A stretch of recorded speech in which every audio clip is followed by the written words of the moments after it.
For more than 25 years, the church at RB has supported people around the world in our mission to change lives through God's love. Here in San Diego, we've served as hands of hope for our homeless, walked alongside victims of human trafficking, and helped break the cycle of poverty for vulnerable children. This is what we do. We show up for the neighborhood. In 2020, the needs of our city multiplied. We discovered more and more children are at risk. Unfortunately, there are thousands of kids under the age of 17 who are at our border, who've been escaping their home countries, mostly in Central America, from violence, who've been orphaned, they're in danger, and they're trying to find safety here in the United States. It really became an issue that these kids were not being in safe, healthy conditions. So they reached out to San Diego and said, would you be able to take some of these youth to provide a safe environment, a safe place for them to stay until we're able to move them to the next place.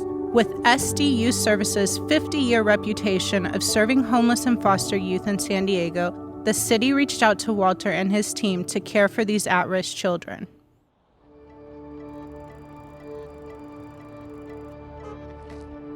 My name is Hannah. I'm 16. I've been going to the church since I was in 3rd grade, so about 8 years.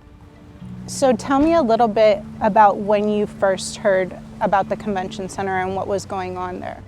I was riding my bike down the same path and I looked over at the convention center and I knew that they had been doing homeless care there, but I was just curious of how they were using it since they can't do any events. I did a quick Google search later that night and I found out that the next day they were bringing in 500 migrant girls from a border detention facility in Texas, and that the center was going to be used to house them. I had no idea that it was happening, and it made me want to learn more and do something to help. Hannah took action. First, she made direct contact with SD Youth Services, asking what they needed to better serve these girls. Next, Hannah reached out to us, and we jumped on her call to help. Just a couple weeks later, Hannah led a team at one of our Good Neighbor Days, packing 1,000 much-needed care kits as well as notes of encouragement to show that these children are indeed loved.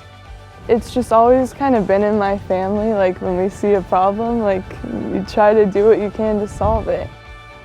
Your care kits were just a lifesaver for them. Basic things that we take for granted that children should have that they didn't have. So it was such an incredible gift that you and the church gave to us. It's through partners like SD Youth Services and hearts like Hannah that allow this church to make our city and this community new. When we work together, our impact is amplified.